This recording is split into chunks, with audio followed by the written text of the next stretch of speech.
Hello and welcome on in to our Week 5 review, episode number 3 of the PHFL NFL podcast. Joined this week again by Kai and Mikey. Hello, gentlemen. How are we doing? Yeah, not too bad.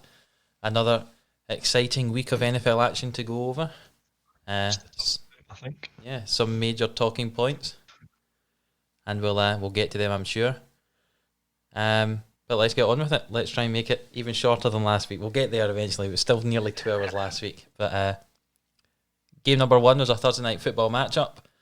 Tampa Bay travelling to Chicago, a game that Mikey said on his American road trip he had planned for this year he might have been going to. But Chicago ended up winning 20 points to 19. And my major talking point from that game was that Brady messes up on 4th down.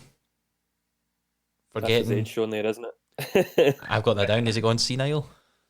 Yeah, he doesn't know what he's doing. It's finally, after so many years. Yeah, I've just got down that it was a very, very narrow win for the Bears. Obviously bouncing back from last week's loss. A bit more of an exciting Thursday night football game. But despite Brady potentially going senile, I think it was another example of him and Mike Evans looking very, very dangerous. I think Mike Evans is on 6 touchdowns now through 5 weeks. And it appears that he's within 10 yards, that's his target. He doesn't really like, unless he's obviously dumping the ball off to a running back or whatever, he seems to want to target Mike Evans in the red zone, which is obviously a good thing for the Bucs to have, but nobody seems to be able to defend him. Yeah, the Bucs, I must say, even with all their offensive weapons not being there, I still feel as if they're doing not bad on offense. But I'll be honest, I thought the Bucs were going to win that game. We'll come to that later on. But I wasn't hugely impressed with Chicago, even though they won it. Their rushing game, there wasn't really anything in it. And I think really it was Tampa Bay's. There wasn't much of a rushing game at all. On either side, Ronald Jones was the only one to rush for any sort of gain for the Bucs, and then obviously on the Bears side of the ball, David Montgomery was only 30 yards, I think. It's only 35 total rushing yards for the Bears. So, pretty pass heavy game, but Bears get it done.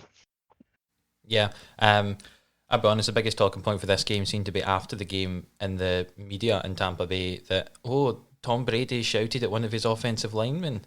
Oh no! Why did he do that? And how dare he? Exactly. Like, of course he is. If he's not happy with them, that's the way he's going to have to deal with it. I think he might be struggling to the easy lifestyle of Tampa.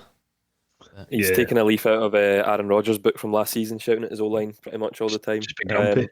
But as you both said, without a lot of their weapons on offense, I thought they did very well, especially away from home. But Tampa Bay's D really, really struggled in this game. I don't know what the reason for it was, because they've been pretty good as late, but they had 11 penalties for over 109 total yards, which I just think totally threw the game away for them. There was some key moments in the game where they were giving away a lot of almost silly penalties and during important plays. So I think that helped Chicago get up the field third and fourth quarter. And Allen Robinson, I wouldn't be surprised if he ended up leading the league in receptions this year, maybe alongside Devontae Adams or something like that, because as long as Nick Foles is under center in Chicago, he's going to be throwing the ball to Allen Robinson a lot. Yeah, he quite likes throwing the ball to him, doesn't he? Seems to be at least like 50% of the targets. He just looks at him straight away. I'm going to throw it to you. Even if there's someone there with you, I'm going to throw it at you and you're going to catch it.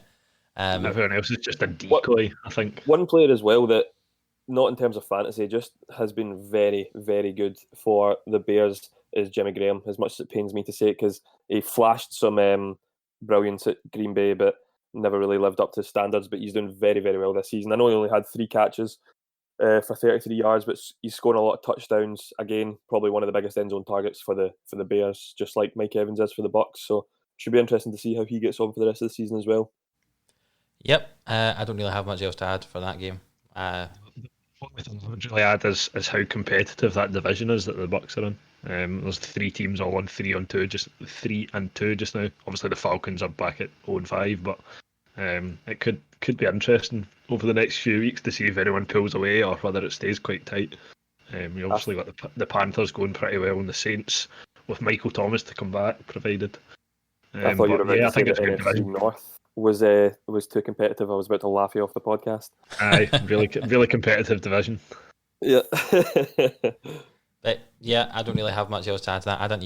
It wasn't one that I watched until after the Sunday games, actually. When I saw the score of it, I was like, well, there doesn't seem to be much to talk about there. But I'm happy to move on to our first Sunday game, which was the LA Rams going to the Washington football team. I'll again try not to slip up like I'm sure I have the past 2 weeks by calling that team the wrong name again. And Right to start. Yeah, my major talking point is the return to a football field of Alex Smith. The two of you got very excited in our group chat when that happened, so I'm going to open the floor up to the two of you and you can talk about your Alex Smith fanboying for as long as you want. Yeah, I said a few weeks ago to Kai. Yeah, I know. I said a few weeks ago to Kai about Project 11, which is on ESPN. If you download that, you can create an account for a 7-day free trial and watch the documentary about Alex Smith. It was during lockdown I heard an ESPN podcast about Alex Smith with Stefania Bell, and just the whole situation is just crazy. How that he went from breaking his leg to potentially dying. Genuinely, I think he went into septic shock, and then had 19 overall surgeries on his leg. They said that he would never walk again, that he would never play football again, and then he was training again, which everyone thought was amazing on its own. And now he's coming in and taking snaps against Aaron Donald of all people. It was just amazing to see. In a really twisted way to say this, it was amazing to see him get hit, because I think that's what he wanted more than anything else, to show that he could still hang about with these big defensive beasts like Aaron Donald. But yeah, I was chuffed to see him play, and I know Kai was as well. He didn't just get hit either. I think it was a 4-man pile up on top of him on the first snap, which was maybe the best way for him to come back. It was just straight into the deep end. But yeah, just to kind of echo what Mikey said, I think it's mad how someone can go from such a what's the word? Such a dangerous place in terms of literally fighting for his life at one point, to stepping back onto a football field, which is probably scary enough at the best of times, never mind when you have half a leg, essentially. But I think we've obviously mentioned it in the past couple of weeks, and I think Mikey had said if he played any snap that he would automatically be his comeback player of the year, and I think it's hard to disagree with that statement. I don't think anyone would really make much of a claim to be any better than him. But like I said just before Mikey started talking, I think I've never seen someone look so nervous or anxious at the side of a football pitch than his wife, who honestly looked as if she was about to burst into tears of probably joy. The kids are jumping about, like, oh, Dad, yeah! His wife's like, oh my God, this could actually end this guy's career here. Or her life, probably. Or her life, she was at the end of it, yeah. She was panicking a lot. But the thing is, as well, it was quite eerily similar conditions to when he actually broke his leg. It was at FedEx Field. It was raining. I mean, it just... I feel like all the stars aligned for him to come back to this game and for him to prove that he was still... I mean, he didn't play bad, didn't play good either, but who knows what's going to happen. He didn't need to do anything. Quarterbacks in there with Dwayne Haskins and Kyle Allen, so I don't know what the situation is moving forward, but just so happy to see him come back. It was amazing. Talking about that's sorry, on you go. Yeah, talking about that quarterback position, that's another bit to talk about here, because they've announced that Allen will be the starter again and Smith will be the backup, and there is also the talks that they're trying to trade Haskins away before the deadline. I wouldn't be surprised if you see Haskins go. I think for him as well, I think to sit, it does his career no good whatsoever to sit in as a third choice quarterback behind Kyle Allen and Alex Smith, because obviously the exception to this rule is the Broncos this year, but very, very rare that you would end up with two of your quarterbacks with a long-term injury, or an injury that would keep them out for a number of weeks, where he would step in. So I think if he has anything about him, we would probably get involved with the trade talks and obviously try and get on board with him, but we'll just need to wait and see. I don't know who would pick him up though. I don't know if anyone would jump to take him as well. I totally agree with what Kai's saying, but I just feel this is... I don't know if we've spoken about this on the podcast or in person before, but this just seems like it's going down the same career trajectory as Josh Rosen. I was about to say that, Mikey. top 10. He was a 10th round pick in the first round, 10th pick in the first round. Sorry, Haskins was a 15th pick. Started okay. You look to maybe coming into a second year system and start to perform, but it's just not happening for him. And I think Josh Rosen is third string at Tampa Bay just now or something like that, maybe, or who knows. But he's been kind of passed around with trades. I'm worried that the same thing happens to Haskins as well. Yeah, I have a feeling his career trajectory might be going down the same path as Rosen. Don't get me wrong, I think he's, if coached in the right way, I think he's got the chance of being a solid QB, but he's certainly not going to be an elite quarterback that I think Washington were hoping they were drafting with a first round pick. Yeah. Anything else to add in this game? I mean, obviously the Rams beat Washington 30 points to 10. You know, it was fair. We should probably mention that. Yeah, we kind of missed out that in this game as well. It never really seemed in doubt, to be honest, for the Rams. First quarter scare made it look a bit difficult, but I think after that it was pretty plain sailing, to be honest. They didn't look as if they were struggling.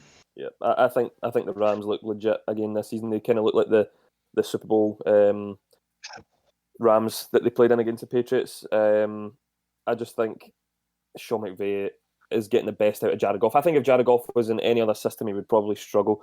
I don't think he's an elite quarterback, but I just think that Sean McVay is that good of a coach that he's bringing out the best in Jared Goff, but he probably needs to teach him how to spike a football when he scores a touchdown, because that was a bit embarrassing for him.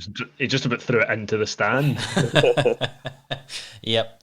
So I think we've covered the main talking points from that game. Not so much on the actual game itself, but more for personnel. The next game is the Philadelphia Eagles travelling to the Pittsburgh Steelers. The Steelers won 38 points to 29. We will talk about the Eagles in a bit, but I'm first going to talk about the Steelers, and I just have the Steelers. Chase Claypool time. 3 receiving touchdowns and a rushing touchdown. He took over that game. Just a bit. Yeah, aye. Four touchdowns for anyone is impressive enough in one game. For a rookie to do it is pretty insane. Because I remember there was a rushing touchdown as well. Probably got bored of catching the ball. Stuff this, I'm going to do something a bit different now. I will preface it with the fact his legs, but that Deontay Johnson obviously went out very early with a back injury. So that target was away, but this was actually Claypool's first game that he was named one of the starters as the receiver. He was one of the first 3 on the team sheet. So to be honest, the Steelers are really good at identifying wide receivers in the draft. They seem to do it every single year, and I think this is another one that will break out very soon, especially with the possibility that they're not going to take up Juju again when his contract runs out. I've heard those rumours. So yeah, heard about that, but I mean, the Juju was second or third round pick maybe. AB was a 5th round pick. They've had some very, very good receivers over the years, and Claypool was 2nd round pick. Claypool was the one that on his first NFL catch was that toe drag. Is that right? Yeah. His first catch, and it was like an elite receiver catch. Yeah, we should have known from that, just that one catch, his first NFL catch, that the sky's the limit for Claypool. But yeah, even Deontay Johnson, I think as long as Big Ben's there, they're going to be passing the ball a lot. And if they've got 3 receivers like that, then who knows what's going to happen with this Steelers team? They look legit for sure. I agree. I think the Steelers are good. We can move on to the Eagles, and I have a new sound drop for Kai's Eagles discussion. Okay, I'll need to maybe have some words for it, but here is our sound drop for you, Kai. Okay.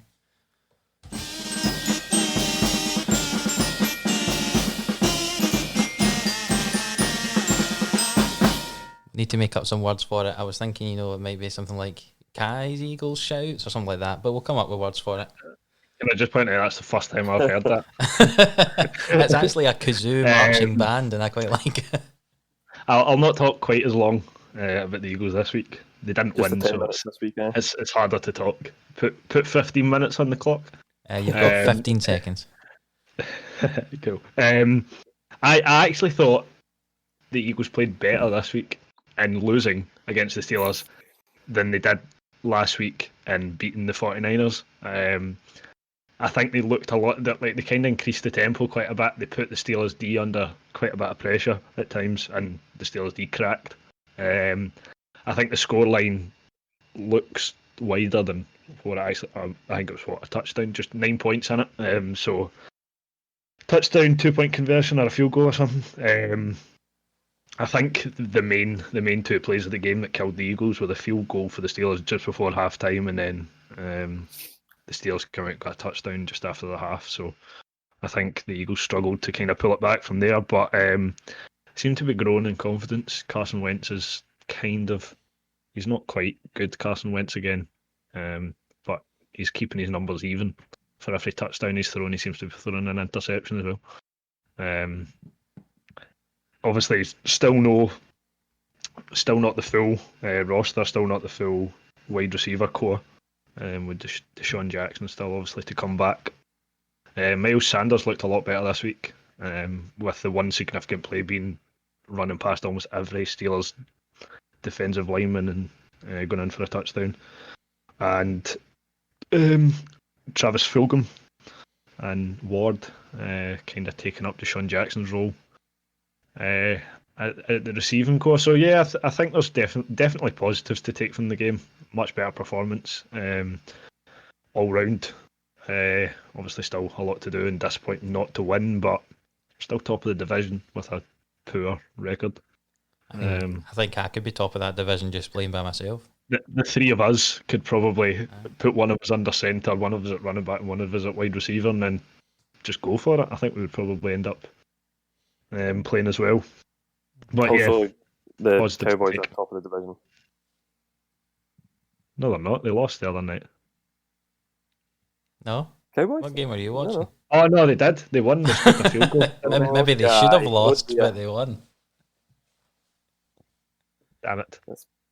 Well, that's Kai's lost. He's deflated now. I'm gone. Right, thanks for having me, boys. Anyway, it's all right. I let Kai's Eagles talk go on a wee bit longer because there's no Packers talk this week because there was no Packers exactly. Game, so. But, I've got to get my bit in. You can talk about the Packers when the Eagles are on a bye. But that's you. That's all you're getting. We're moving on. Thank you. Thank you for your Eagles chat of the week. The next game was Arizona away to the Jets. Arizona won 30 points to 10. I don't have anything to talk about in the actual game itself. I think the major talking point is that the Jets have now released Le'Veon Bell. And where on earth is he going to go?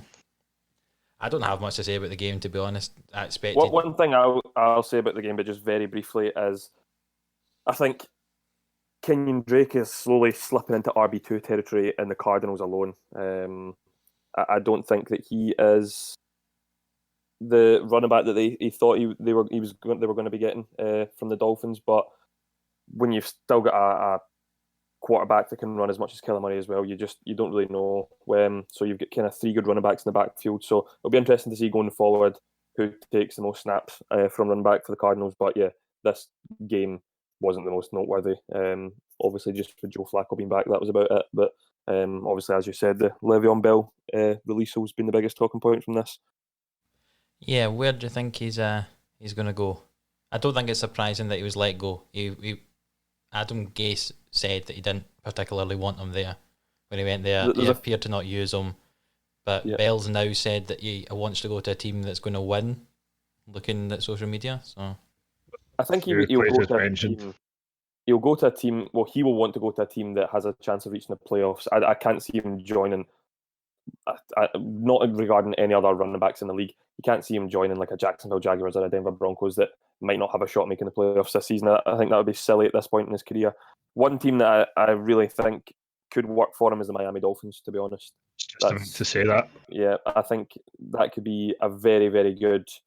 I feel that when Tua does come in to play for the Dolphins, which could be a while yet, with the way Fitzpatrick's playing, he needs a running back like Le'Veon Bell that can find those holes from the offensive linemen and just kind of work his way through and gain yardage to kind of take the pressure off of Tua when he plays. But I don't know about what Kai thinks about potential landing spots.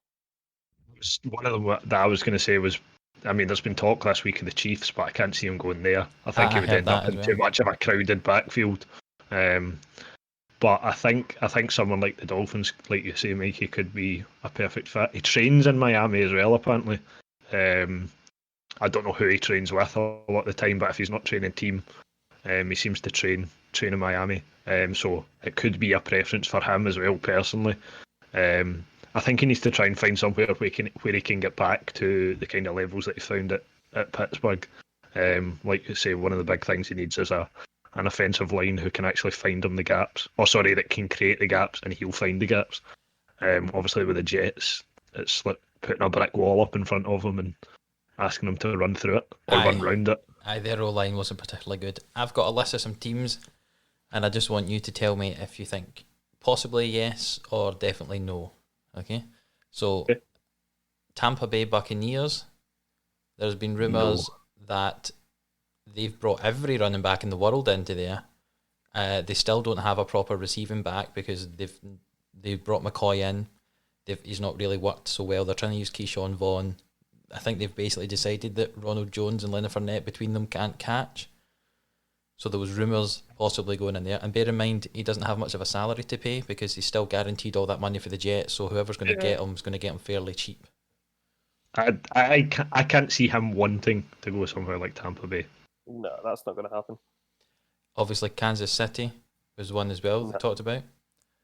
Again, I don't see him wanting I think to go there. they've barely scratched the surface on Clyde Edwards-Helaire, and in a way, I think Hilaire's got a lot more pace, but very similar type of running back to Le'Veon Bell. Good receiving back as well, especially when he was at LSU. So I can't see that happening now.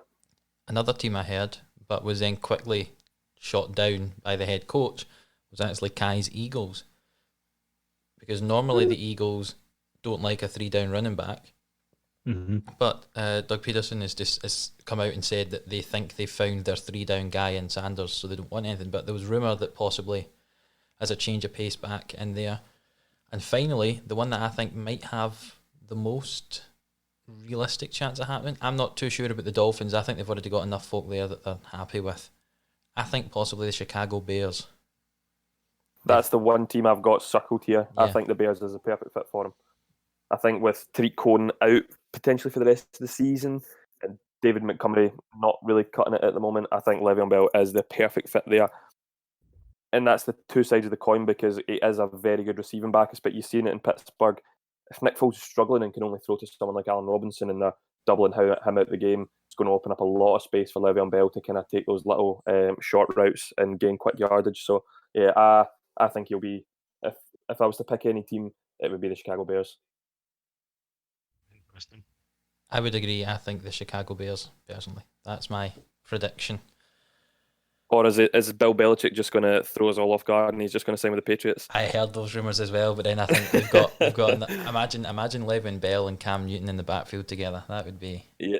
Any player in the history of the NFL who is potentially going elsewhere, there'll be 1% of rumours to go to the Patriots. That's just the way the Patriots work.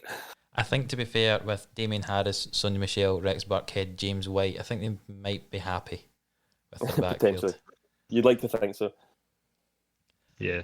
I'm going... I'm sure we'll probably find out quite quickly as well. It looks as if things seem to be moving quite fast. So I would say within the next couple of weeks, I think we'll probably know. The only worrying thing for Bell is that he had apparently been on the trading block for quite a while and no one Nobody tried to offer like a 6th or a 7th round pick, so... But this is similar Do to you what think happened now with would be the Leonard Fournette. chance?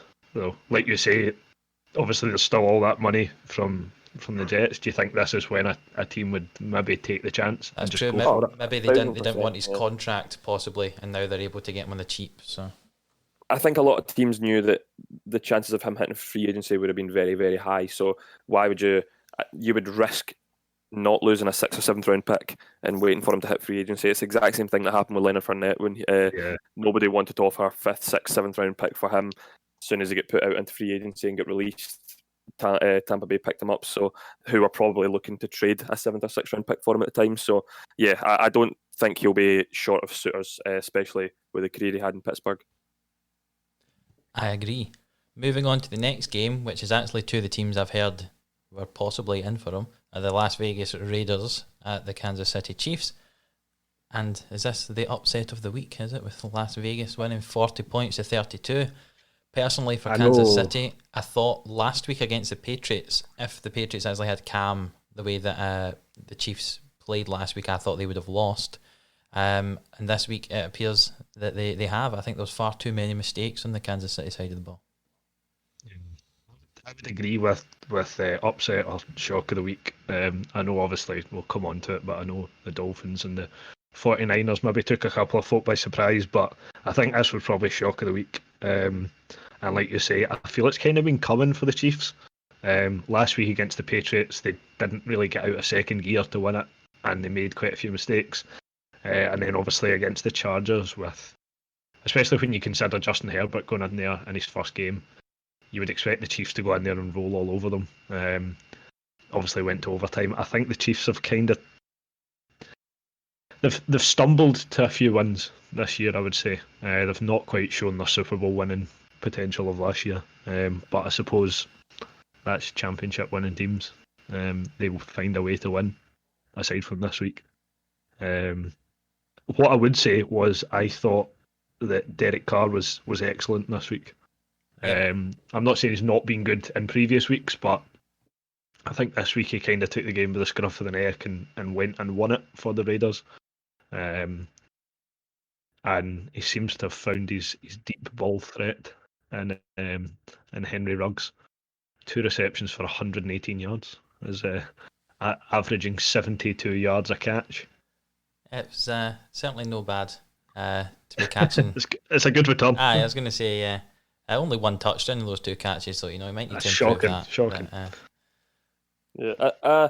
Again, I can't remember if it's because we talk so much about American football. I can't remember if it was on the podcast or in the group chat or whatever. But I do remember saying at one point that they need to.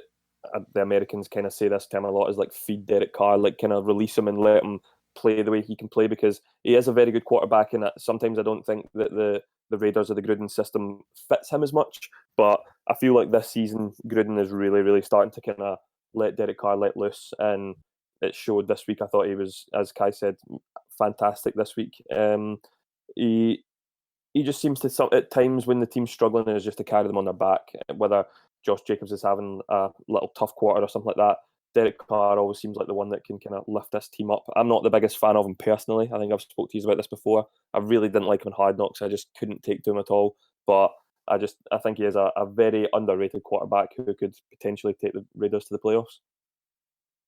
I think there's quite a strong chance. I thought at the start of the season that 3 teams out of this division could get into the playoffs. To be fair, the Raiders weren't one of them. I had the Broncos, but it could still be the case that 3 teams get into the playoffs, especially with the expanded playoff format here.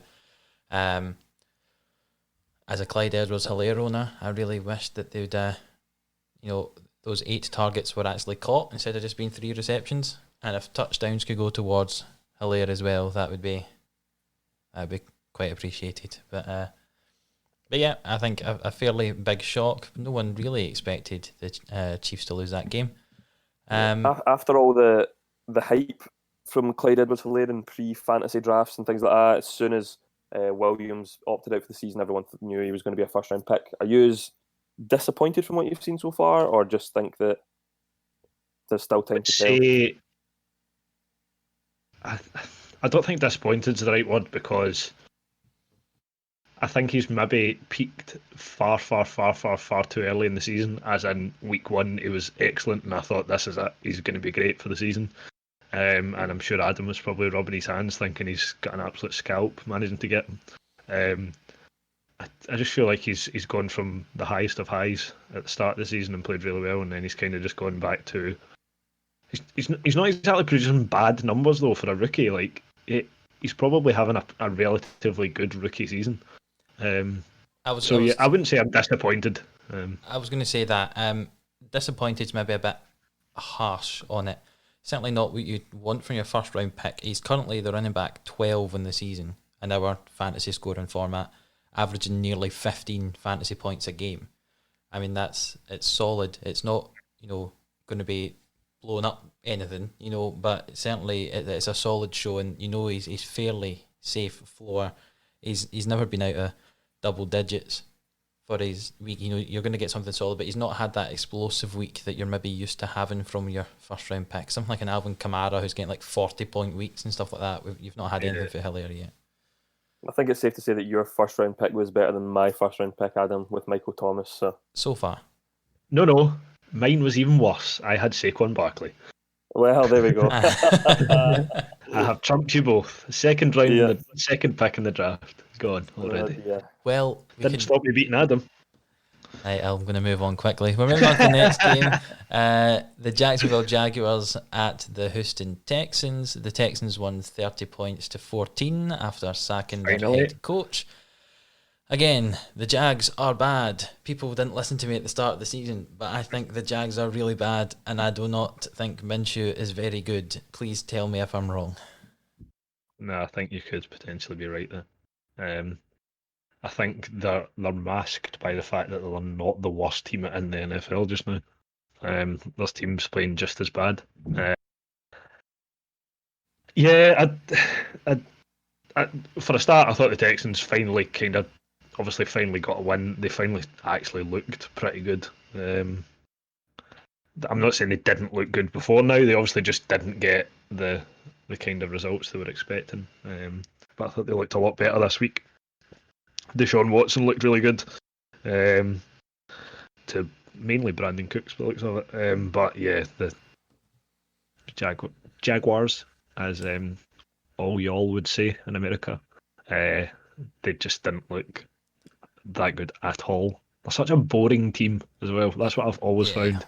They just are not an exciting team in the slightest. So we're really looking forward to the Jaguars moving to London when they become the London football team. Yeah, when they become our local team. Yeah. The thing is with the Jags is the year they got to the AFC Championship 2-3 years ago, they were just, again, Joe Flacco was under centre, and it was their D that got them to that AFC Championship game. Yeah. So some people love to watch that. I really like watching defensive performances, but again, as you said, even when they have such an elite D, they're still boring to watch. There's just something not right about watching the Jags. But to what you said, Adam, I just think that Gardner Minshew is extremely inconsistent. He can have a career day one week and then he can throw 4 picks the next week. When myself, Kai, and Sean went down to see this exact game in London last year, I think he threw 3 or 4 picks and they had a fumble or something as well. He was absolutely awful. Awful. And when you put him side across from Deshaun Watson, who was unbelievable that day, and you know that they're in the same division, it's tough for the Jags. I think they'll have a top 5 pick in the draft. I do think that. I've actually wrote down who I think the top 5 worst teams will be. I think you can guess who 2 of them will be already. It's New York, and New York. Yeah, I think the Jets, Giants, Yankees, Red Sox, all that stuff. So, but yeah, it was. I think that the Texans will go with. I think that's already been announced that they're going with Romeo Crennel for the end of the season. Yeah, as an interim head coach. Texans. Can I see them making the playoffs? No, but I think they're going to start to get better. I think a cloud's lifted away from them after the whole Bill O'Brien saga. I think a lot of their big players didn't get along with them, so it'll be interesting to see how the Texans do from here on out. Time for the Texans to get their first win, obviously, in a divisional matchup. I think if they'd lost that and gone 0-5 and let the Jags go to 2-3, then I think they would have probably struggled to come back from that. I know obviously there's a lot of the season to go, but it's a psychological thing as well. Yeah. But I can see the Texans building on that. I can see the Jags continuing to slip back, and you never know. The Texans could give it a good push from now to the end of the season.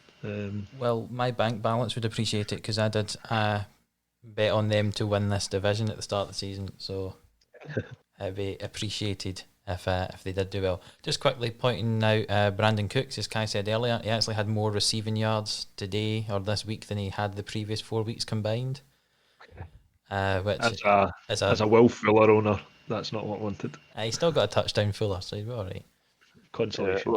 In Dynasty, I have both of them, so it's very confusing times for me right now because I don't know who to start or whether to start them both. Or I really don't know. I should maybe try and trade one of them. So if anybody's in our league is listening or in a YouTube, shout out to Finn Turner, who I know has been trying to get Will Fuller for the past 3 weeks. So there's your chance, Finn. Right. Finn, I'll message you after this podcast. we can move on from that AFC South matchup to an AFC North matchup where the Cincinnati Bengals travelled to the Baltimore Ravens. The Ravens won 27 points to 3. 7 sacks for Joe Burrow in that game. I think that man might break if they don't sort that offensive line out. Yeah, I think I was just obviously I've got the Ravens D in fantasy, so I was You've been happy. 37 seconds off a defensive shutout. But I think, without looking off the top of my head, I think my highest scoring player this week was the Ravens D. So that tells you all you need to know about this game. I know obviously the Bengals have played quite a few good teams this season. I think this is probably one of the best defensive units they've come up against, and I think it finally kind of showed that. Not that Burrow's not quite there yet, because he's not. He's played 5 games in the NFL, but I think it kind of shows there's still obviously a long way for him to come. I think this was quite a big learning curve for him. That as soon as you play against a good D who get out to you quick, I think he'll probably take a lot from that game. But yeah, again, never in doubt for the Ravens. Can I just Yeah. point out that the Bengals were down that whole game, obviously, like 17, 20 points, all that. Joe Mixon still rushed 24 times. Like, they weren't even trying to get back in that game. They were just giving the ball When I to him. saw the scoreline, I was expecting lots of throws, like just trying to get the ball down the field. And then Joe Mixon's points kept going up and up and up. And it was almost as if they didn't realise that they had a 20 odd point deficit for most of the game. Like, sorry, continue, Mikey. I have a feeling I know what's coming. No, we'll get to that. That's for sure. No, just when you said that, obviously Joe Burrow gets sacked 8 times. The draft picks from the Bengals. Obviously, they took Joe Burrow first and T. Higgins in the second round, which are very, very good draft picks, I think. But they only took one offensive lineman in the 6th round. Whereas when you had the Dolphins, I know they had a lot more draft picks, but they took Tua with the first pick, and they know they want to try and protect him. They took Austin Jackson in the 1st round, offensive tackle. They took a guard in round 2. They took a guard in round 4. They took a centre in round 6. They are clearly planning to build around Tua for the future, and I just don't think the Bengals have done that. If they have a poor season this season and maybe have a top 10 pick, are they going to bring in some offensive linemen to try and protect them? You'd like to think so, especially I think Joe Burrow knew going into that team that he was going to have struggles protecting the ball, but I just think that they need to protect him a lot more. One really interesting factor before the game was Patrick Queen, who I think got Defensive Player of the Week. Apparently they didn't get on at LSU, even when they won the championship together. So the fact that Patrick Queen was all over him, I think he had 2 fumbles, 1 recovery, 1 taken into the house, maybe an interception as well, who knows. But it was interesting to see Patrick Queen get the upper hand in that game. Yeah, we were talking last week as well for the Bengals about the kind of AJ Green falling apart, and again he only had 1 target in that game there. I think I don't know if you saw just on the topic of AJ Green, I don't know if you saw the video where someone had kind of overanalyzed it and made it look like AJ Green was asking someone to trade him on the sideline. And for any other player, I think you would be surprised at that. I wouldn't be surprised if AJ Green wants traded at this moment in time. I agree. I think at this point of his career, he wants to go somewhere where he's got a chance to win. And this team is kind of in a rebuild phase at the moment, with Burrow coming in and T. Higgins are kind of changing that offense slightly. And I think AJ Green is part of the old offense and not the new one. He can't afford to spend a number of years rebuilding. Exactly, yeah. On the Ravens side of the ball, Jackson, I mean, he won the game, but I wouldn't have said he was anything. 180 passing yards, 3 rushing yards. Like, it wasn't They didn't exactly seem to do anything. No, somehow they've won that game, by 20 odd points, and no one's really played particularly well. Yeah, they never really shifted out of first gear, and I don't think they needed to against the Bengals, to be honest. They only had 2 touchdowns the whole game. Yeah. Like, how do you win a game that offensive far? Touchdowns, yeah. Yeah, it's like, two offensive touchdowns. Am I worried as a Lamar Jackson owner? I wouldn't say worried, no, because you know his quality and you know he'll still get you points. But is he hitting anywhere near the heights that you probably hoped of him through 5 weeks? Absolutely not. If you drafted him in the third round, you're not happy. No, I mean I took him for third round maybe. Third round, yeah. I think a lot of which the is high for a quarterback, but when you essentially you look at his stats from last season, if you get anything like that, then it's a great pick. But I think I spoke to Adam at the start of the season just about Lamar Jackson and Patrick Mahomes' ADP, and they're going in the second and third rounds of fantasy. And we were just discussing it. If he fell in my lap late in those rounds, maybe, but I just don't. I feel like there's a lot of other players that you could get in there that would be better, because you know that there's players like Kyler Murray or Josh Allen or Dak Prescott that would have got you points anyway. So obviously we'll get to a couple of those quarterbacks soon, but I just feel that they were some people were taking him far too early in the rounds, Kai included. And now I feel like he actually texts me. I feel like you should get some evidence of this, offering to trade him away. Just you can get all the evidence you want, because I was literally about to say if anyone wants him in our league, hit me up with a trade. Like, I think see what of it. My thinking behind that is you get a lot for him. Yeah, you get a lot for him because he's Lamar Jackson. And I think you could bring in another quarterback. For example, someone like Big Ben. He's not a fancy quarterback. He's not a glamorous quarterback. Most folk probably wouldn't even consider drafting him. But he's so steady. You know you'll always get points out of him. He's in what looks like a good offense for this season. Like, I just feel like you draft Lamar Jackson as a dual threat quarterback, and he's not beaten that this season so far. In our fantasy league scoring format, Lamar Jackson is averaging 19.6 points a game, and Big Ben 20.2. Yeah, so that's a question for Kai then. If somebody offered you, hypothetically, is this hypothetical, Mikey? Yeah, I'm just looking at I'm just looking at my team, but I'm just adding him. So, say somebody offers you like Derrick Henry and like a very good wide receiver for Lamar Jackson, and you accept that. Would you be okay accepting that, knowing that you're probably going to have to ride with someone like Big Ben or Fitzpatrick the rest of the season? Or absolutely fine. Yeah, I agree with that. Yeah, I think that's what Lamar Jackson needs to think about. I don't think you get much. Well, obviously, as Adam said, you don't get any worse of production out of someone like Big Ben. Yes, Lamar Jackson will sometimes have a week where he goes very big. If he gets his legs going, he starts rushing a bit. There's a chance he goes very big, but if there's the opportunity there to get an elite wide receiver and a good steady running back, I think anyone would be silly not to take it. I picked Herbert off of waivers, and he's averaging 21.8 points a game. Yeah, exactly. Just looking at our free agency just now, some of the quarterbacks that are there: Big Ben, Fitzpatrick, Ryan Tannehill, Baker, Carson Wentz is still there, Jared Goff, Teddy Bridgewater, Joe Burrow. These are all players that are going to get at least similar points to what Lamar Jackson's already got to this point. Yeah.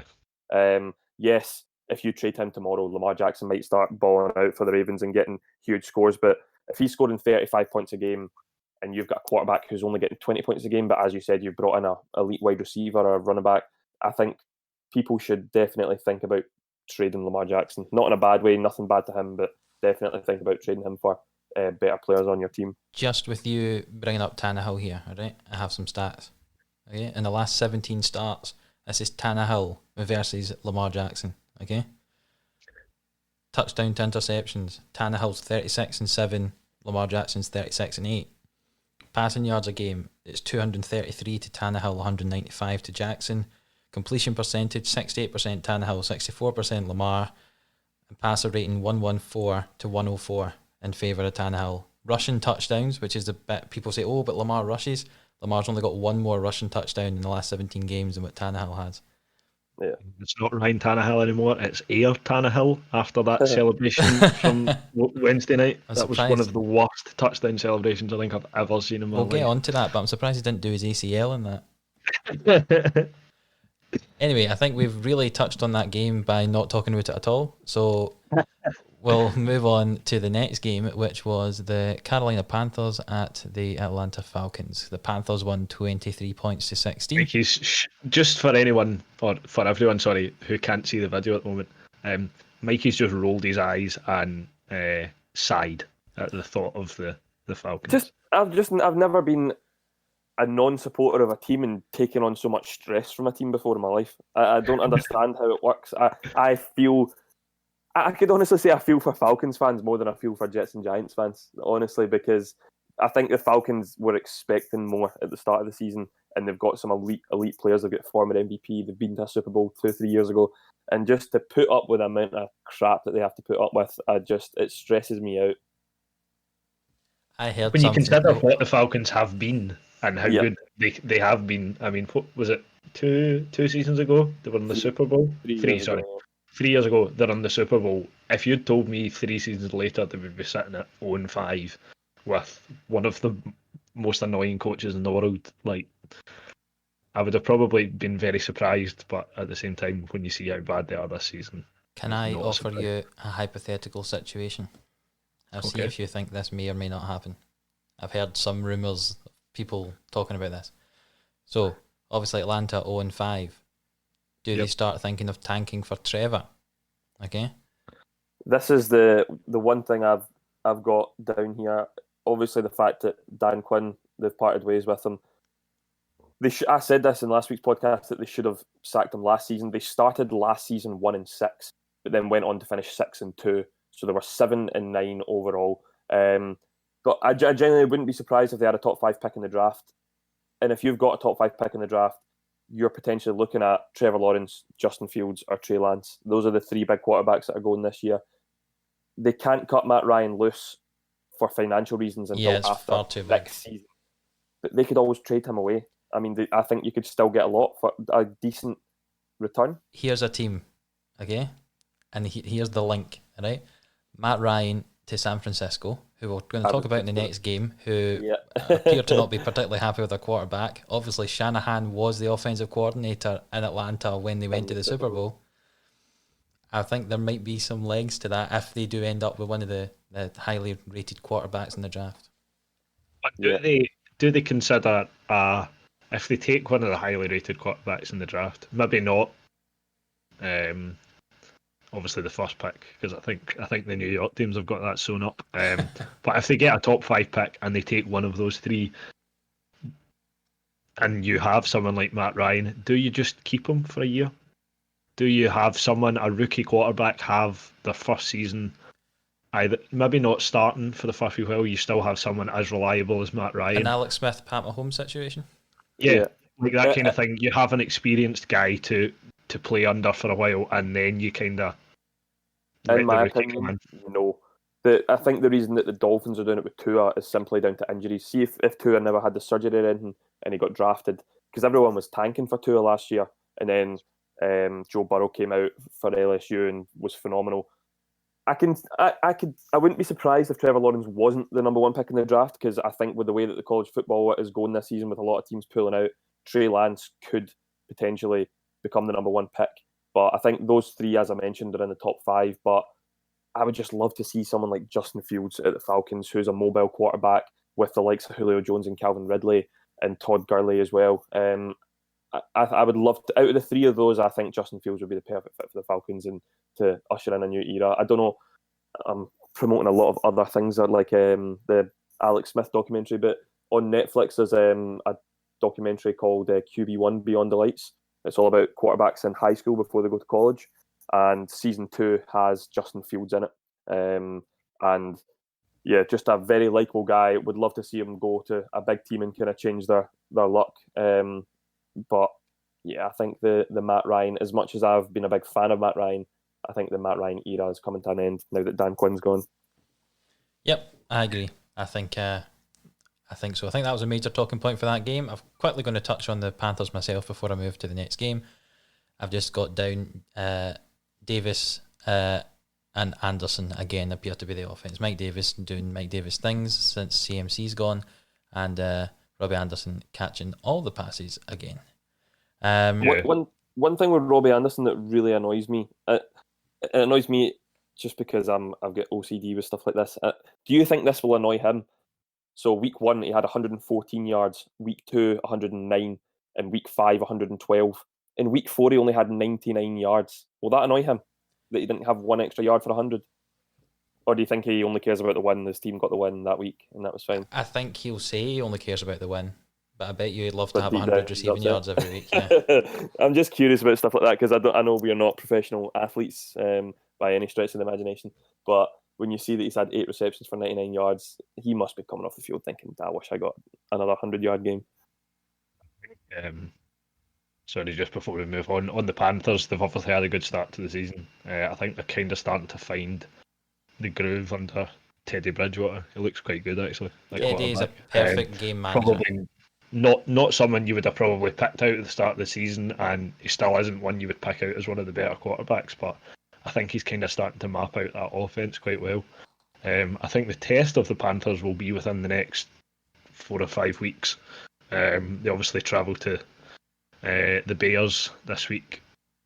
Coming, they've got the Saints the following week. They play the Falcons again in a few weeks' time, but then after that they play the Chiefs and the Buccaneers. I think those 5 weeks will be interesting to see how they come out of that. It's a rather tough 5 weeks, but you never know with CMC potentially back next week. I think the Panthers could maybe go on a decent run. I think at the start of the season, the Panthers maybe thought they were looking at another top 10 pick this year. And when CMC went down, they were thinking, oh boy, this is going to be a long, long year. But if you're a Panthers fan right now and you're sitting thinking we're 3-2 or whatever, and now we've got CMC coming back, who knows what could happen this season. They seem to be one of the biggest surprises this season. I would agree. I kind of felt I was slightly higher on the Panthers than a lot of people were. I'm not going to say I thought they were going to be as good as they are, but I'm quite happy to see them because I quite like the Panthers, to be honest. Yeah. Likeable team. Yes, they certainly are. The next game was Miami at the San Francisco 49ers, and my Dolphins prediction was 1 week too early, I think. The Dolphins won that game 43-17. Jimmy Garoppolo dropped at half-time. So is Ryan Fitzpatrick just the best quarterback ever? MVP in my opinion, yeah. see if someone was to say, I think I spoke to you both at the start. I was swaying back and forth on the predictions because I wanted to take the Dolphins and I was like, nah, surely the 49ers have got too much for them. But I think we all thought that the Dolphins had a chance in this game. If you'd said that it was going to finish 43-17, we would have laughed. Like putting up 40 points with the Miami Dolphins, it's against the one of the best D's in the league last season. It was a crazy result. Everything just seems to be going right for the Dolphins just now under Fitzpatrick. And I don't know if you've seen it when Fitzpatrick threw one of the touchdowns and Tua came running onto the field and they were hugging each other and stuff. Like you can just tell that they've got a good relationship. And similar to what you said about Alex Smith and Mahomes, I think this could be very beneficial for Tua in the long run. Do you think Tua even gets on the field this year? See if Fitzpatrick plays as well as this all season, you would be so hard pushed to take him out of the team, especially if they keep winning. I know obviously you want to put Tua in, you want to give him time, but like I could understand it. See if the Dolphins had started through week 5 and had been really bad and Fitzpatrick really wasn't playing well, you try and get Tua in as early as you can. I don't think there's a rush to put him in though. No. And I think that's a good thing though because of the injuries and for him to learn the playbook and things. So I wouldn't be surprised if maybe you might see him come on for a couple of snaps. I thought, considering they were up by such a large margin on Sunday, I thought Tua maybe would have came in late fourth quarter. Yeah. But do they want that whole Tua starting the game, making his debut rather than just coming on in garbage time? That's probably another thing that they're thinking of as well. So, but yeah, as Kai said, there's absolutely no rush to bring him in whatsoever. Quick update for Jordan Howard. He didn't have a carry in that game, so it didn't increase his 0.8 yards a carry, whatever it was he was on at the moment. Moving on the other side of the ball, I asked this question, I think the first week we did a podcast, week 3, was is Jimmy G really that good, or is it just kind of just the system that makes a quarterback fairly decent in there? Has this answered the question that Jimmy G really isn't actually that good? I think you've obviously got to factor in the fact he's coming off an injury. Like most folk probably don't come back off that and have the best game of their life, but there's a difference between the best game of your life and throwing 2 interceptions in 17 attempts. He only had 7 completions to his, 9 completions in total, only 7 of them to his own team. It just wasn't. He didn't look as if he could be bothered being there, which I think was part of the reason. He looked really sluggish. He looked kind of a couple of yards off it. He was thrown all over the shop. I think you could be right in is it the system rather than the quarterback? I'm not saying Jimmy Garoppolo is a bad quarterback, because he's not, but I think the system probably supports him very well, and that they are good round about him. There was one of the interceptions, the one to the left hand side of the field, that it was thrown into cover 2, and he threw it on the inside shoulder of his receiver where the safety was covering. And like, you only should be throwing that outside, and it was like throwing yards inside. It was nowhere near. It was really disappointing. CG Beathard came in, to be honest, didn't do much. He didn't do any better. But at least he didn't throw any interceptions. But to be honest, at that stage, the game was kind of... it was gone. It was gone at half time, to be fair. They were 37 down. Yeah. Do you think there's a lot of pressure on Jimmy Garoppolo because he seemed to be the saviour for New England to take over from Tom Brady, and maybe that's always kind of been hanging over him? I think he was, and I think even Patriots fans were disappointed when he got drafted, when he got traded to the 49ers. I always thought when Tom Brady retired in New England, I didn't ever think he'd go to another team, but I always thought that when he retired, Jimmy G would come in and they'd just continue their dominance. I just thought he was the perfect fit. And I don't know if that weighs on him quite a lot, the fact that he was meant to be the next Tom Brady. But I feel for him because I do like the 49ers. They're just struggling with injuries a lot just now. And the quarterback play has just not been good. I mean, Raheem Mostert came back and he just showed that he is actually very good. I don't know if again it's the system or if it's him, but 11 attempts, 90 yards rushing. Disappointing for the 49ers. They've got a tough game next week against the Rams in Sunday Night Football, I think, haven't they? So it's going to be... They'll hope to bounce back against that. That's the sort of one that you see the Rams are playing quite well. The 49ers haven't played particularly well. The 49ers are going to win that game probably, just because the way the NFL works. Stars, isn't it? Like... Yeah. But yeah, well done to the Dolphins, and let the Fitz magic keep on rolling. The next game has another big talking point in it. The New York Giants at the Dallas Cowboys. The Cowboys won 37-34. The major talking point is that Dak injury. His foot facing very much the wrong direction. Before we get into the seriousness of that injury, who was it that put in the group chat that Dak did something? Dak. Oh no, Dak. That was all it said. No emojis or anything. I was a couple of seconds behind. Yeah, me too. And I thought, interception. He's throwing an interception, fumble. Yeah, not his leg had twisted round and snapped into... I was talking to Sean at the time. We were on FaceTime together, and obviously we both saw the message saying, "Oh no, Dak." So I'm expecting, like you say, an interception, a fumble. He's like messed up a third or fourth down. No, Connor does. Yeah, right. So it wasn't even as if like it didn't matter to Finn, and he said it so casually, and I was just watching it, expecting it, and then the camera pans round, and his foot's at like 90 degrees to. Oh man, it was horrible. The bit that I was. What was worse was he tried to kick it back into place. It was when he lifts up his leg and he's like, "Excuse me, this seems to be pointing the wrong way." He's just looking at the ref like, like what did I do here? But in all seriousness, it does look a bad injury. Obviously, he was in surgery and out of surgery within 4 hours of it happening. He went straight to the hospital. Yeah, I think he was back out of surgery by the end of the night. Yeah. But what does this do? Obviously, Dalton's coming in for the rest of the season. I'm assuming. I don't know exactly how long he's going to be out for, but I'm assuming Dak's out for the season with that injury. Yeah, I think it's 6 to 8 months. Yeah. What did you hear? I think it was initially quoted as 4 to 6 months, but I think 6 months they've now come out and said it's going to be the tail end of that. Obviously, this is Dak's last year in his contract at Dallas as well. How does that affect? Because obviously, Amari Cooper got a contract, Zeke's got a contract. There was talk of Dak getting a contract, but he didn't get one. I'm I sure. know. I know Mikey's kind of looked into this a wee bit for this week, just- so I'll let him go into the detail. But in my eyes, I think this will be. I don't think you'll see Dak playing for the Cowboys again.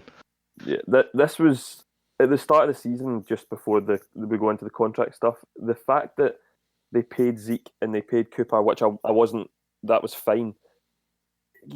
You thought get all three of them signed up and that's it. You don't put a franchise tag on Dak Prescott. And as we said, what would happen is the stars have aligned for Alex Smith or whatever to come back. Feel like it's been the complete opposite for Dak, and this has just been not the best, maybe 6 months from going through free agency and the contract talks to now being in the injury. But I looked into a lot of the kind of unrestricted free agents at the end of this year and to see who Dallas could get. The question is, Dak is going to be an unrestricted free agent.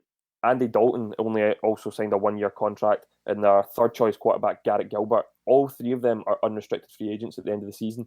So maybe the question is, who's going to be Dallas's quarterback next season? Could it be someone completely different that's not on the roster just now? That's one thing that kind of maybe needs to be looked at going forward. But a few teams, I know myself and Kai spoke about the Steelers, but we think that Big Ben's got at least another 2-3 seasons in him, this season and maybe another 1 or 2 after that. So you wouldn't think Dak's going to go and sit behind another quarterback. He's going to want to play straight away. But Indianapolis Colts, Jacoby Brissett's going to be a free agent. Philip Rivers only signed a 1-year contract. Could end up there. Trubisky is going to be a free agent if the Foles magic doesn't work out. Could we see him in Chicago? And then another 2 that I've got is the Jacksonville Jaguars, who is Minshew the answer, which we spoke about earlier on? Potentially not. And they've got Mike Glennon as their backup quarterback, who's going to be an unrestricted free agent. And then one other one that I didn't even look into the contract situation, but we spoke about it earlier, is the New England Patriots. If they don't sign Cam on it, like who knows what happens with the Patriots? But I spoke to a few people about potentially seeing Dak on the Steelers. That was just my instinct thought before I looked into it. But potentially, I could see him at someone like the Jags. And as we said, some teams need someone just to completely turn around the fortunes. Could we see him there? Falcons, Bears, Colts, or who knows what's going to happen with the Cowboys? So this is probably the most interesting non-playing football piece of news that's probably going to be carrying on throughout the rest of the season. Especially both ways, like you say. Like it'll be really interesting to see where Dak ends up. Obviously, with Dallas potentially having no quarterbacks come the end of the season, it'll be interesting to see who comes the other way. Yeah. If they look to try and take someone in from somewhere else. Yeah, because in saying that, I don't think that the Cowboys are going to have a bad enough record to have a top 10 pick in the draft. So, and I think Andy Dalton's good enough to lead them to maybe a 8-8 record or something like that. You never know. That'll win the division. Yeah, exactly. So a losing record could probably win the division just now. So, the whole Cowboys quarterback situation is definitely something that we should keep monitoring as the months go by to the end of the season. I think they might go with Dalton, because obviously Dalton went there because his family's for Texas originally, isn't he? And he was signed happy a big 1-year contract as well. Yeah. A lot of money in that 1-year contract. I think to be honest, they might go with Dalton for the foreseeable. I think they weren't wanting to pay Dak the money he was asking for. And I don't know if talking about the teams you were pointing out there, I don't think the Patriots will want to pay Dak the money. But I can see someone like the Jags possibly.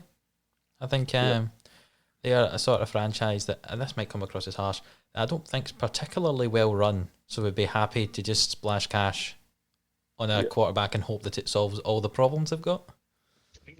When you say not particularly well run, I think that's highlighted quite well by the fact they are an American football team trying to move to England. That's got a lot to... That goes against everything that, like, I've never I think it would be great because then we might have a chance of seeing more games, but if that happens, then you have every team they play having to travel. I think that bit about the Jags possibly being in London is to do with the fact that Sadiq Khan's their owner and he also owns Fulham. So, but yes, I think the one thing with Dak as well is that he knew 1,000% that he was playing for a contract this season, and I think he leads the league in passing yards. The record wasn't there to show it, but he was putting up 450, 500 yards a game and was playing spectacularly. If he continued the season like that, of course he would have got a contract, and if he didn't, he was going to get a big contract somewhere else. and this injuries came in at the worst possible time for him, especially with that division being so up for grabs as well. So I really do feel for him, and you've seen a lot of the other players in the league rally around him. So hopefully we'll see him play again at the start of next season. But who knows He who was for? devastated. I know obviously he's probably in quite a bit of pain and shock when it happens, but I think everything kind of dawned on him at the same time. I think he realised that was his season down the drain, and obviously he didn't have the chance, like you say, to maybe push the Cowboys to win that division, and who knows what else. Yep, just quickly talking about the game, I've just got a couple of points. Dallas's defense has been bad all season, and I think it's just going to continue to be bad. The O-line, obviously, their centre, Frederick, retired before the start of the year. They've also lost their right tackle and left tackle, so that offensive line, which used to be about the best in the league, is really struggling. But the Giants, I'll say this for my brother, since he told me it was Giants he supported. They actually did make a game of it, and I thought they were going to do something, but they just managed to sneak that win, the Cowboys. Yeah, I've just got down that the Giants are finally starting to show a bit of a fight, even in defeat. They didn't go down without at least kind of giving the Cowboys, I say at least giving them a game. They won by a field goal. Yeah, it wasn't like the Giants were miles behind them. Devonta Freeman seems to be kind of starting to stake his claim in the backfield a wee bit. He's finding his feet.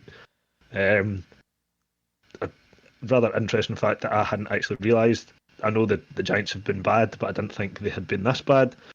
That's the first 300-plus yard game for the Giants this season. Overall offense, first 300-plus yard game. It's the longest drought streak they've had since 2006. They've never gone that many games without scoring over 300 yards of offense for 14 years. goodness me. That's mad. This is actually somewhere that if Le'Veon Bell had been released slightly earlier, I think he would have ended up. I think this would have been a good backfield for Bell to go into, but Freeman seems to have taken the show here. I'll move on to the next game, which I always seem to end up watching Indianapolis all the time, and it's never a particularly fun game, but because I've got Jonathan Taylor in my fantasy team, I keep watching it. So the Colts went to the Browns. The Browns won 32-23. Here are my points from the game, and then I'll pass it on to you. Jonathan Taylor is good. Give him the ball more. Phillip Rivers struggling, and both defenses / special teams were scoring points in this game. Yeah, I obviously ended up watching this one as well. Probably one of the most boring games of the week again. Even though there's like 50 points in it. Yeah, it was rubbish. Like you say, with the Colts, they're not the most exciting team in the world to watch. They have a good record, but they're not very exciting. They are in a tough division as well, like a very tough division. Obviously, with the Ravens at 4-1 and the Steelers at 4-0 now as well. How long will their boring football continue to get them results? Who knows? But I don't think they'll really be minding how badly they play, as long as they keep getting results. And I can't talk about a Colts game without talking about Mr. Blankenship, who again I did a wee bit of looking that's not the word. A wee bit of searching because I was interested to see how well he ranks in terms of kickers because he's been on fire. Rodrigo Blankenship has scored 56 points this season, the most by a rookie in the first 5 weeks of a season since 1970. Well, that's an impressive statistic. 50 how did you find years. That? Did a bit of digging, ended up on the NFL website, and it just was one of the first things that popped up as an interesting point from the game. So clearly that tells you how exciting the game's been, that the stats guy has done that amount of research into a kicker. Exactly. But yeah, I think he's the best player in the world right now, the GOAT. Touching on Rivers, I don't think this experiment has really worked, bringing Rivers in. I think they might actually be doing better if they kept with Jacoby Brissett, to be honest. That's what I was going to say when you said that you thought the Colts might make the Super Bowl, is that I don't think he's the man to lead them to that. I think they've got a very, very good foundational pieces, but everybody knows a quarterback's the most important position. I would have quite liked to have seen Jacoby Brissett play this season, especially with that D. I think they could have maybe had a better record than they've got just now. I know they're not got a terrible record, but yeah, Philip Rivers, I just don't know if he's past it at the moment. Yeah, I would echo that. I don't really think Philip Rivers is the most exciting quarterback in the world. Does the job, doesn't do it very well, but he's there. I just kind of feel like he's there. He's like a piece in their offense, but he never really contributes that much. I mean, this week he contributed no touchdowns and 2 interceptions, and -1 rushing yards. So, looking at the Brown side of the ball again, rumours heard obviously with the Chubb injury that could this be a Bell landing spot, a cheap player for them to have in the backfield alongside Hunt with another 1-2 punch. To be honest, I think Hunt and Bell are too similar. Yeah. Is Chubb out for the season? I think it's not 6 weeks. 6 weeks, yeah. I wouldn't see them last week's. So I think bringing someone like Le'Veon Bell in is probably not a wise choice, because as soon as Nick Chubb comes back, I think you would be hard pushed to, considering their performance through the first 3-4 weeks, I think you would be pretty hard pushed to knock either Kareem Hunt or Nick Chubb off their perch. Yeah. And like we said earlier, I don't think Le'Veon Bell's going to want to come in and have his shine taken away by either one of them. I think I was listening, I can't remember what podcast it was now, but talking about fantasy football, wherever Le'Veon Bell goes, he's going to ruin the fantasy value that was in that backfield wherever it is he goes. So like there was talks, obviously I'm going to Kansas City. If he does, then Edwards-Helaire value drops straight away. If he goes to here, then Hunt's value drops down even more, and it's. How likely do you think it is that Bell doesn't go somewhere?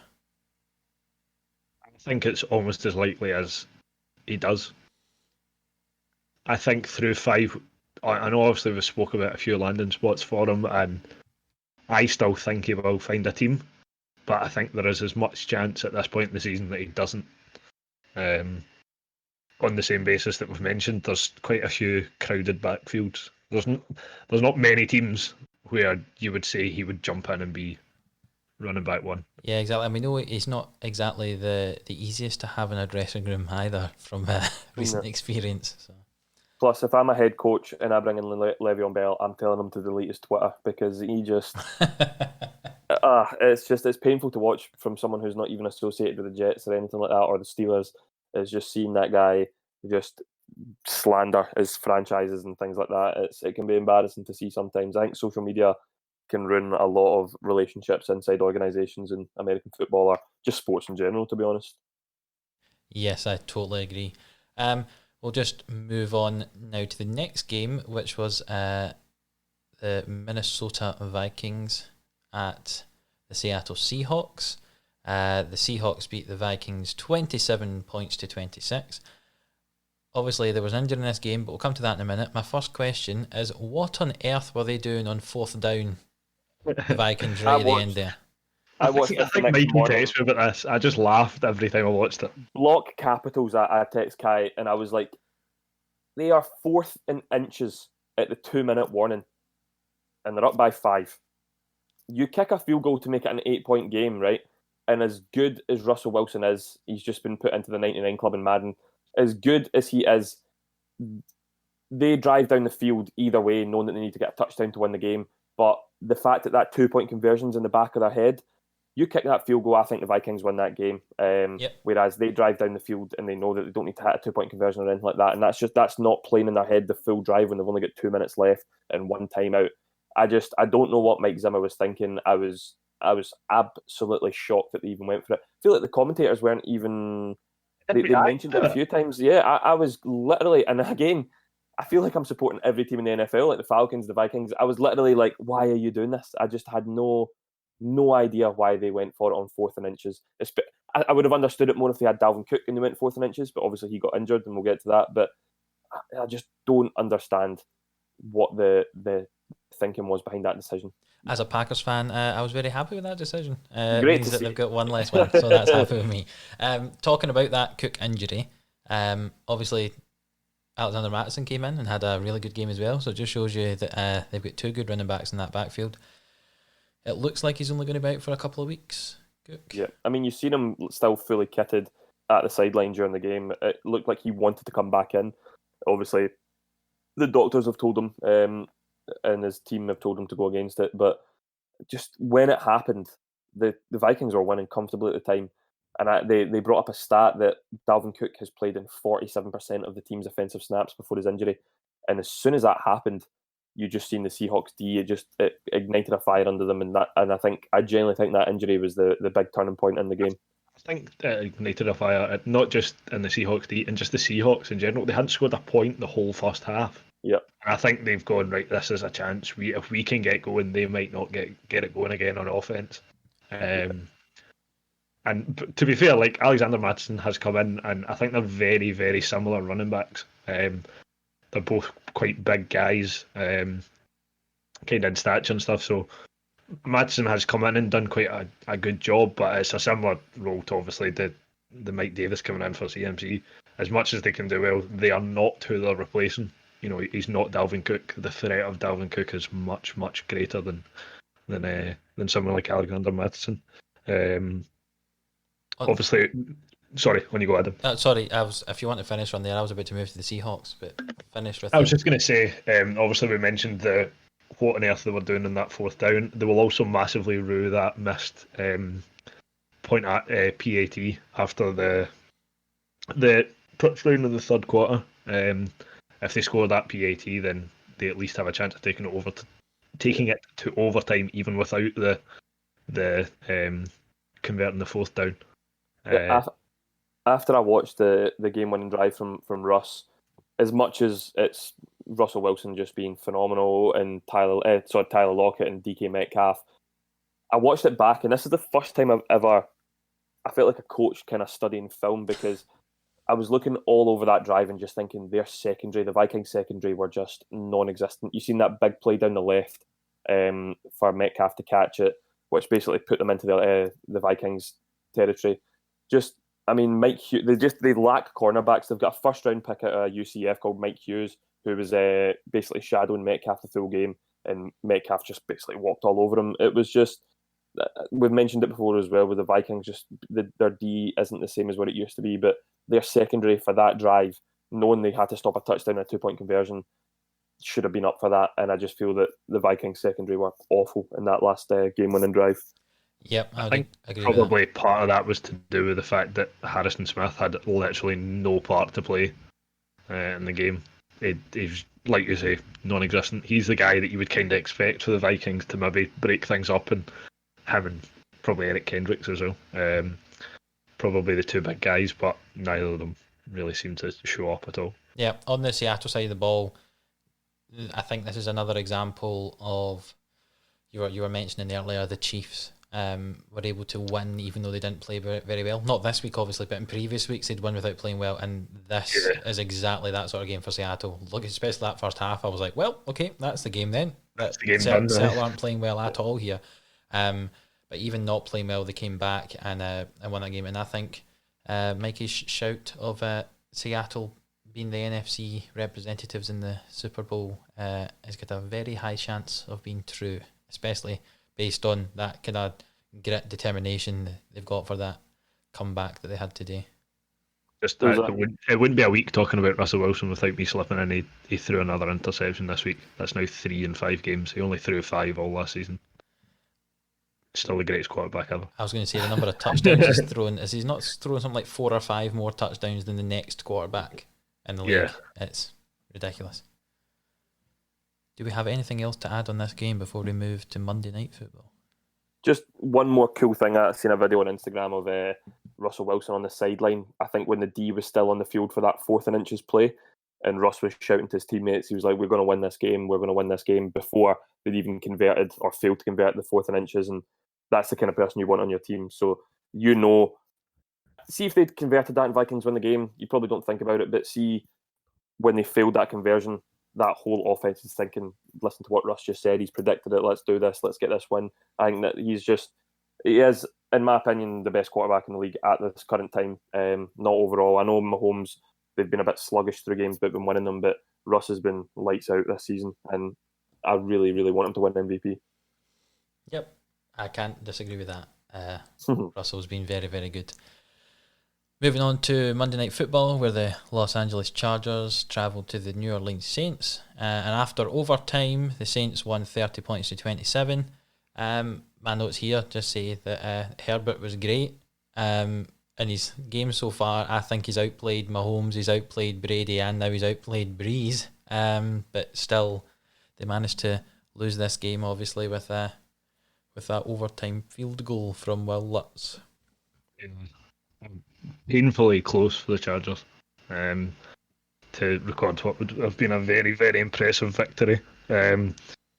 Especially when you have a 20-3 lead in the second quarter. Like, you don't think about throwing that away. I'm pretty sure most teams don't ever think about throwing any sort of lead away, but when you're that far ahead and playing well, it wasn't like they were that far ahead and kind of getting there on merit. They'd done well. I feel for Justin Herbert because I know Mikey kind of disagrees with me on this one. I think his record doesn't show how well he's played this season.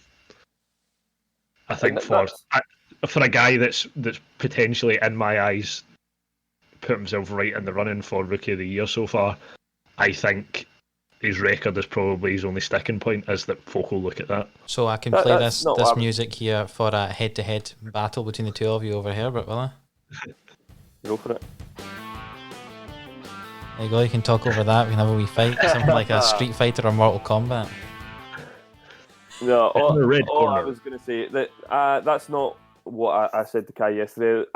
Justin Herbert has been phenomenal, but if I'm Joe Burrow, if we stop the season right now, I honestly think Joe Burrow gets Rookie of the Year because I know he's not got the best record, but if you're not winning games, Justin Herbert's 0-4 as a quarterback, and that's nothing against him as a person. I know the Chargers D were missing Gordon, Chris Harris.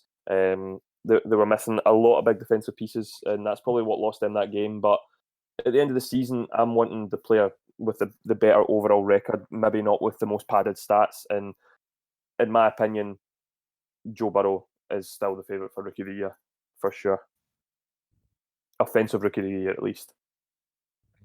I was just looking at the standings there when you said that Herbert was 0-4. The way he's been playing, I had to go and check that. I was like, is he really? And yeah, this is what I mean. Yeah. I know that they lost an overtime game to the Saints and an overtime game to the Chiefs, and maybe those games that Herbert's playing in are against lesser teams, if you want to say that, than what the Bengals have been against. Oh no, sorry, the other way about teams. Yeah, sorry, but I don't know. I still think that because Joe Burrow's offensive line has been so poor and he's still keeping his team in the game, these are the kind of things that they look at for Offensive Rookie of the Year, and I still think it's Joe Burrow's to lose, and that's why I want to make a bet with Kai right here on the podcast.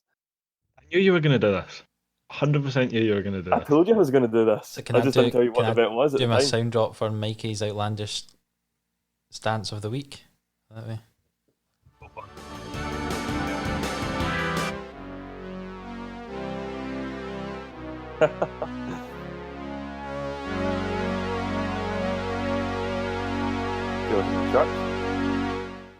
That's your sound drop. I've decided for that now. Tell us what your outlandish shout of the week is. Oh, that's what I have to do on every single week. My win ratio of the outlandish claims aren't going to be so well. So what was the first podcast that Jalen Hurts would come in? Yep. No, yeah. And he did. So that came up. The 49ers to miss the playoffs. Okay, so this week, I don't think it's that outlandish. I think Joe Burrow's going to win offensive Rookie of the Year. Okay, interesting. Mikey's outlandish, Mikey's outlandish pick of the week. There we go. That's my wee theme tune for it. And if Kai wants to place a wager on Justin Herbert being Rookie of the Year, offensive Rookie of the Year, then I'm willing to put some money on the table. What's the wager? Hit me with it. You name it. You name it. It's your bet. I'll bet you £20. 20 quid. Right here. Okay. We can't shake on it due to COVID and the fact that we're not with each other. But yeah, virtually shake on it that you think Joe Burrow will win it. I think Justin Herbert will win it.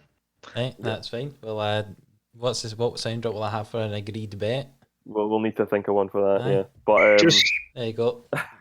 Just No doubt. obviously when we mentioned Justin Herbert as well, and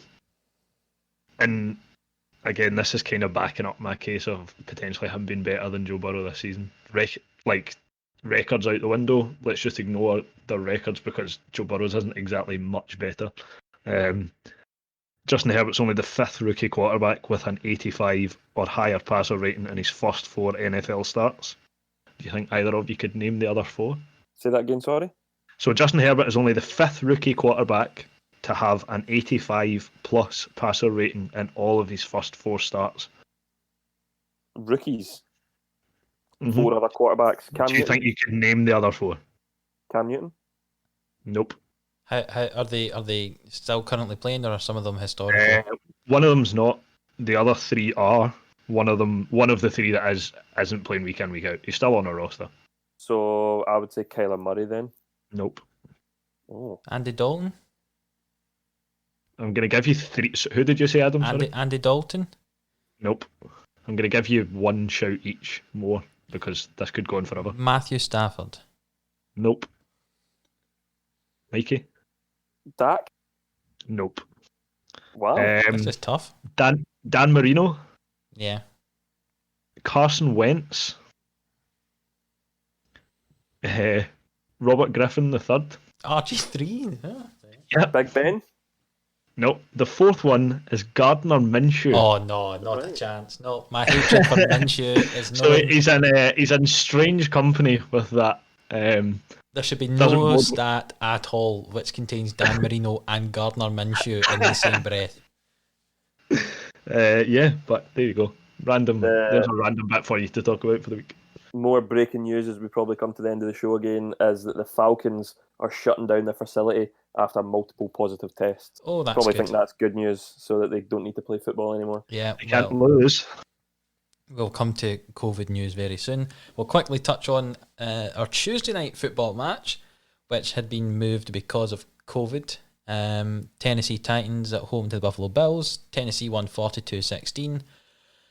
To be honest, I thought Tennessee would win it had they not been shut down for so long, which is why, as we get to the picks at the end, I had picked the Bills for this game. But Tennessee showed that they didn't even have to practice together to still be good. And I think Tannehill's underestimated, and Buffalo had too many mistakes today.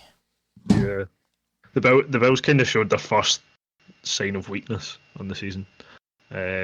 Like you say, I think I'm not taking anything away from the Titans. They won themselves the game. But the Bills kind of seemed to... They didn't start very well, considering Josh Allen walked out and threw an interception. That was impressive to do that with your first throw. I know. 1 for 1. What I would say is to then give the Titans some credit. Ryan Tannehill is absolutely excellent at just being a really efficient quarterback. Like I said earlier, he doesn't do anything too glamorous. He doesn't kind of try and overcomplicate it. He's a very good quarterback at just doing his job very well. 75% completion the other night. No interceptions, and he had 3 touchdowns. I think he... What was that, sorry? Do you know why people underestimate Tannehill? Is obviously he was a starter in Miami for a while and not particularly great, and then obviously moved over and ended up taking over from Mariota here. But I think the reason he wasn't particularly great in Miami is the same reason that a team in New York is currently struggling, and it's the head coach that was there, because obviously Gase was at Miami for quite a while and Tannehill was a QB at that point, and maybe it wasn't Tannehill. Maybe Tannehill was good and it's just Adam Gase that was the problem. Yeah, potentially. I think that is part of the reason, because the Titans have the personnel to be like they showed it last season. Obviously, they have the personnel to be a very good team, and I think they will have another really good season this year. But I would give the Titans a lot of credit for that one. I thought they were good. This is one thing that I'm just going to pick someone that we spoke about in the podcast, that all it takes is for one person to go into the perfect system and coaching staff for them to show how good they really are, like Ryan Tannehill going to the Titans. I'm just going to pick a random team. I'm just going to say the Packers, but what's to say that like Josh Rosen didn't go to the Packers as a backup QB, Aaron Rodgers retires, and then Josh Rosen's absolutely a perfect fit for them. It's so hard to find because teams play so many different types of systems, it's so hard to find that one player that's going to benefit the team. And Tannehill's just fell into the right spot at the right time. Obviously with Mariota struggling, and it's just it could go either way. You could be a first or second pick in the draft like Jameis Winston and Mariota and go to the wrong system, or you could be a late round pick like Russell Wilson and end up taking over the quarterback starting job against someone who I can't remember the name, but he just signed a 3-year extension, and then they named Russell Wilson the starting Seahawks quarterback straight after it. So it's almost luck of the draw, but not to take away from any of these players, but it's so hard to tell what system you're going to be the best fit for in the NFL. I think that is a problem with the way obviously the draft works, because the worst team gets the first picks, and normally the worst teams are bad, not only bad players, but they have bad systems, and then normally they try and get a QB and they go to a bad system and then they look bad, whereas those teams that get one later are normally better because they run slightly better and they're able to improve their QBs. And they've obviously got a better starting quarterback for them to sit under and learn the playbook, as we mentioned. So it kind of can be a double-edged sword, but as we've seen with Tannehill, it's great to see him go into a system and just be, as Kai said, just so perfectly efficient in the play. He's not an exciting quarterback to watch, but I do enjoy watching him in the same sense because of how he just operates that full offense. Yep. Anything? On you go, Kai. I was just going to say, like, when you obviously are talking about the way the draft works and the worst teams getting the best picks and stuff, it's not really got much to do with the draft. It's just a thought I had there, and I'm curious to find out what your opinions are. Do you think, so you're coming out of college, declare yourself for the draft, you're touted as being the first pick in the draft. Do you think you would rather be the first pick in the draft and go to a team who aren't going to win, or do you think you would rather be a late round pick or a later pick in the whole draft and go to a team who you know will win, and you maybe have a less prominent role? You even look at, like, from an outside perspective, you look at like defensive linemen, offensive linemen, people like that who maybe aren't in the limelight all the time. Do you think you would rather be someone like them who goes to a winning team and has a good role than be a first round pick, even the first pick in the draft, for example, go to a team who isn't winning and then have a mediocre? Yeah. Depends on your mentality. Me being the way I'm wired, I want to be the number one pick and like turn a whole franchise round that has never made a Super Bowl before and get into a Super Bowl. I know obviously that it doesn't work like that 80% of the time, but I would rather.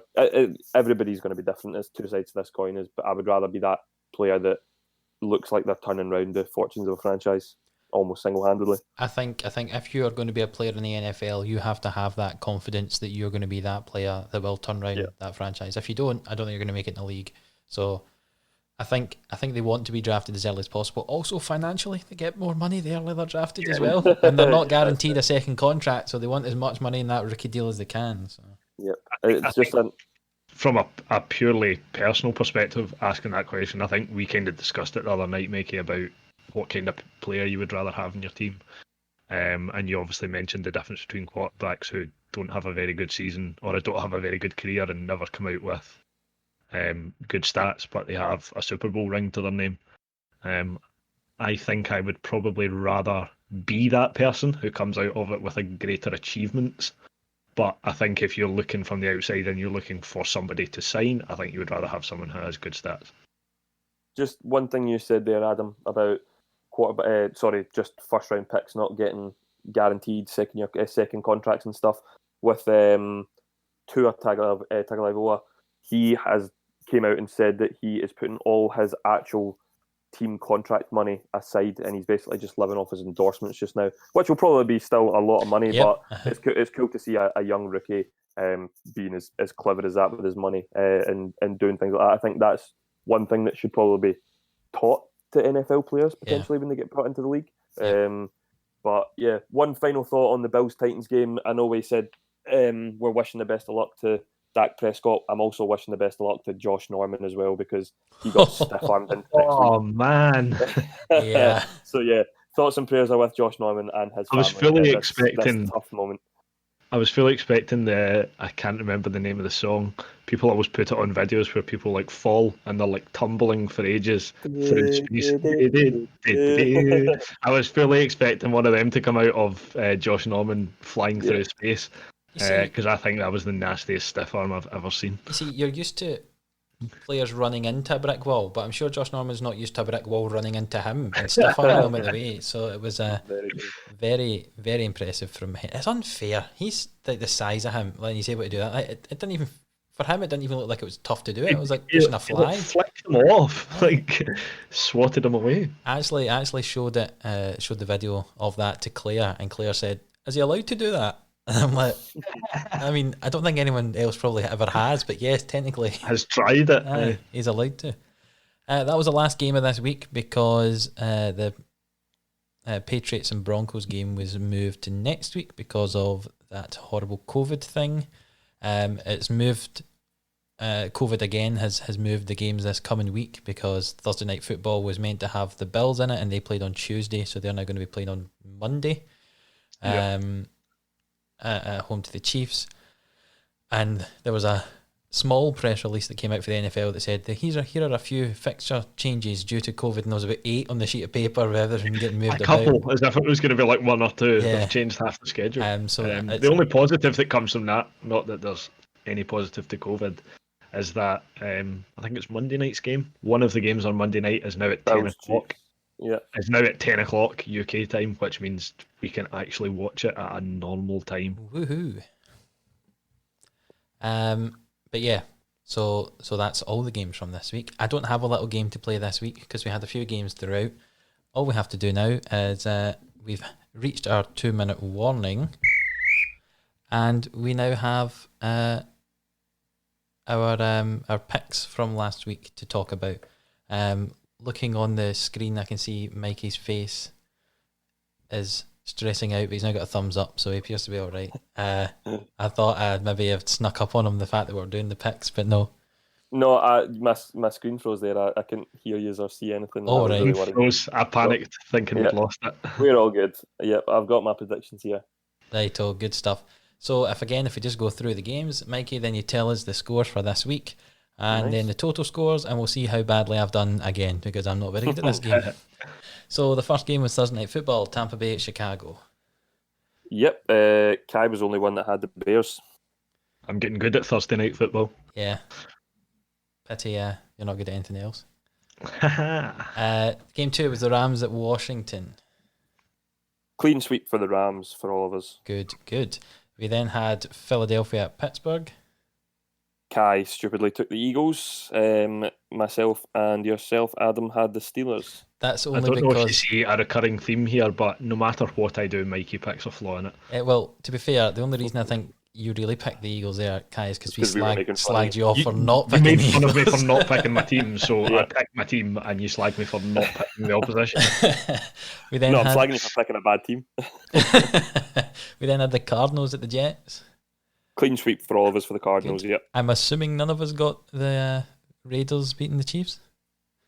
Nope, clean sweep for the Chiefs, we said, so we were all wrong on that one. Houston beat Jacksonville. Where are we there? Yep, we were all a clean sweep for the Texans. All a clean sweep, good. I'm assuming we all said the Ravens would beat the Bengals. We did. This is where, right, so the Carolina-Atlanta game. Last week we talked about teams when they were going to have their first win, and I said, it'll be week 7 that Atlanta get their first win, and then for this game I picked Atlanta to win, so I changed my mind obviously, and I must have made it wrong. Yep, so myself and Kai picked the Panthers, but in fairness, I was swaying back and forth on the Falcons and the Panthers, and the only reason I picked the Panthers is because I said to myself a couple of weeks ago, I'm never backing the Falcons ever again. I don't blame you. I'm assuming, talking about not backing the right team here, we all backed the 49ers against Miami. We all backed the 49ers, yep. So we were all yep. All wrong. The Cowboys beat the Giants. Clean sweep, all of us picked the Cowboys. The Cleveland Browns beat the Indianapolis Colts. Both of yous had the Colts, whereas I had the Cleveland Browns to win that game. I think they're rolling just now, and I think this game against the Steelers next week could be very, very interesting. Very interesting indeed. Just looking at that division, and you've got the Ravens at 4-1, the Browns at 4-1, the Steelers at 4-0.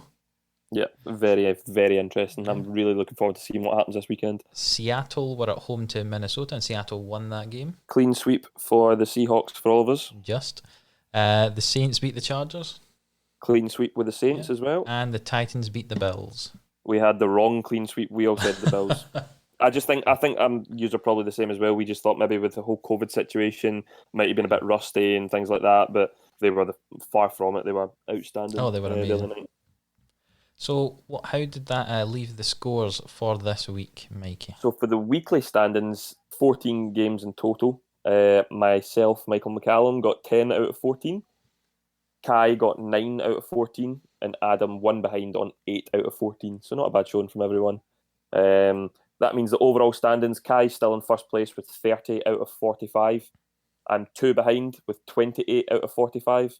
And Adam with 23 out of 45. Oh, well, that's me lost. I think you've just went over to 500, I think. Oh, hey, there we go. So last week I was listening to the podcast last night, and Kai told me to buck up my ideas this week, so I did, and I beat him. So now I'm coming for the overall first spot. I really wish that had been a tie, because I think I picked the best of the 3 tiebreakers.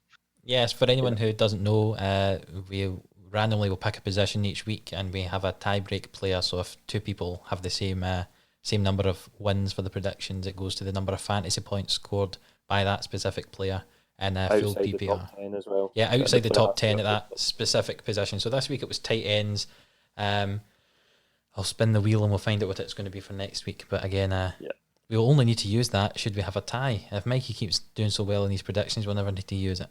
Look at Kai's face there. It's 1 week out of the 3 so far. Yeah. But can I just say that doing so well. I am loving the fact that since we've started this podcast, I play in 3 different fantasy leagues. I am 9-0 in all fantasy matchups since we started this podcast. So long may that continue. I'm rolling like a snoring sound, Adam, to put into this, because I'm bored of hearing that for Mikey. I never go, I'll do it. That's what happens when you're a back-to-back fantasy champion. You've got a target on your back. Simple as that. Don't worry, I'm going to try. I'd also just like to congratulate Mikey for winning his matchup this week against a team who weren't rubbish. He actually scored some good points in fantasy. You're actually being nice to me. In fantasy this week, I was the 3rd highest point scoring team. I only had 1 point less than Mikey, but I was against Sean, who had about 40 points more than me. He had a 180 point game. So the 1 week I actually came back to do something decent, and had to play against Sean. So well done, Sean. I think that's us. We don't have anything else to talk about. Certainly covered everything. We didn't have to talk about the Packers, so that saved us a few minutes. So saved my ears. There's always next week. Exactly. I'd like to thank both Kai and Mikey for joining me again this week. Thank you. We'll speak to you both next week with all these games. Pleasure as always. Yes, have a good one. Bye.